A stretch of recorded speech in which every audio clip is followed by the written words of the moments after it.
let's do some more examples with exact differential equations. And I'm getting these problems from page 80 of my old college differential equations books. This is the 5th edition of Elementary Differential Equations by William Boyce and Richard de Prima. I want to make sure they get credit that I'm not making up these problems. I'm getting it from their book. Anyway, so I'm just going to give a bunch of equations. We have to figure out if they're exact, and if they are exact, we'll use what we know about exact differential equations to figure out their solutions.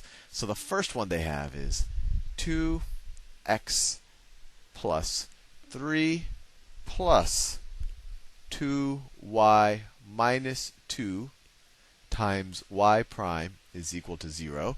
So this is our m of x and y, although this is only a function of x, and then this is our n. Right? You could say that's m or that's n.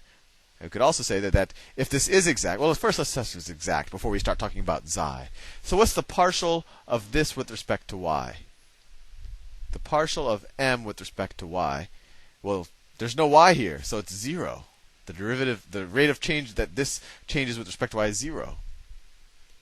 And what's the rate of change that this changes with respect to x? The partial of n with respect to x is equal to, well, there's no x here, right? So these are just constants from an x point of view, so this is all going to be 0. But we do see that they're both 0, so m sub y, or the partial with respect to y, is equal to the partial with respect to x. So this is exact. And actually, we don't have to use exact equations here. We'll do it just so that we get used to it. But if you looked here, you actually could have figured out that this is actually a separable equation. But anyway, this is exact. So knowing that it's exact, it tells us that there's some function xi, where xi is a function of x and y, where xi sub x is equal to this function, is equal to 2x plus 3, and xi, I shouldn't say sub x, I say the partial of xi with respect to x. And the partial of xi with respect to y is equal to this, 2y minus 2. And if we can find the partial of, if we can find our xi, we know that this is just the derivative of xi. Right? Because we know that the derivative with respect to x of xi is equal to the partial of xi with respect to x plus the partial of xi with respect to y times y prime. So this is just the same form as that. So if we can figure out y, then we could rewrite this equation as dx, the derivative of xi with respect to x, is equal to 0. Right? This, let me switch colors just because it gets monotonous. This right here, if we can find a xi where the partial with respect to x is this, the partial with respect to y is this, then this can be rewritten as this, right? And how do we know that? Because the derivative of xi with respect to x using the partial derivative chain rules is this. And this is the same. This partial with respect to x, that's this. Partial with respect to y is this times y prime. So this is the whole point of exact equations. But anyway, so let's figure out what our xi is. Actually, before we figure out if the derivative of xi with respect to x is 0, then if you integrate both sides, the solution of this equation is xi is equal to c. So using this information, if we can solve for xi, then we know that the solution of this differential equation is xi is equal to c. And then if we have some initial conditions, we could solve for c. So let's solve for xi. So let's integrate both sides of this equation with respect to x, and then we get xi is equal to x squared plus 3x plus some function of y. Let's call it h of y. And remember, normally when you take an antiderivative, you have just a plus c here, right? But you can kind of say we took an anti-partial derivative. So when you took a partial derivative with respect to x, not only do you lose constants, and that's why we have a plus c normally, but you also lose anything that's a function of just y and not x. So, for example, take the partial derivative of this with respect to x. You're going to get this, right? Because the partial derivative of a function purely of y with respect to x is going to be 0, so it will disappear. So anyway, we take the antiderivative of this, we get this. Now we use this information. Well, we take the partial of this expression, and we say, well, the partial of this expression with respect to y has to equal this, and then we can solve for h of y, and we'll be done. So let's do that.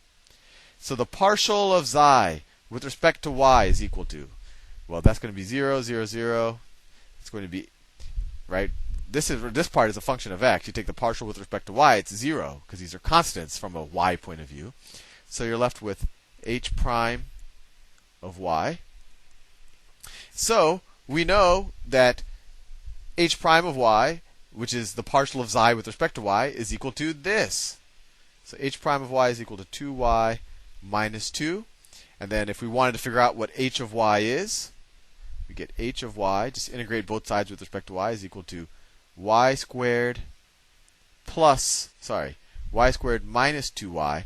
Now you could have a plus c there, but if you watch the previous example, you'll see that that c kind of merges with the other c, so you don't have to worry about it right now. So what is our xi function as we know it now, not worrying about the plus c? It is xi of x and y is equal to x squared plus 3x plus h of y, which we figured out is this, plus y squared minus 2y. And we know a solution of our original differential equation is xi is equal to c. So the solution of our differential equation is this is equal to c. Is x squared plus 3x plus y squared minus 2y is equal to c. And if you had some initial conditions, you could test it. And I encourage you to test this out on this original equation, or I encourage you to take the derivative of xi and prove to yourself that if you took the derivative of xi with respect to x here, implicitly, that you would get this differential equation. Anyway, let's do another one. Clear image. So the more examples you see, the better. So let's see. This one says 2x plus 4y plus 2x minus 2y y prime is equal to 0. So what's the partial of this with respect to y?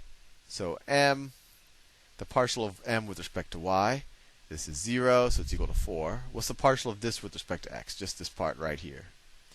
So the partial of n with respect to x is 2. This is 0.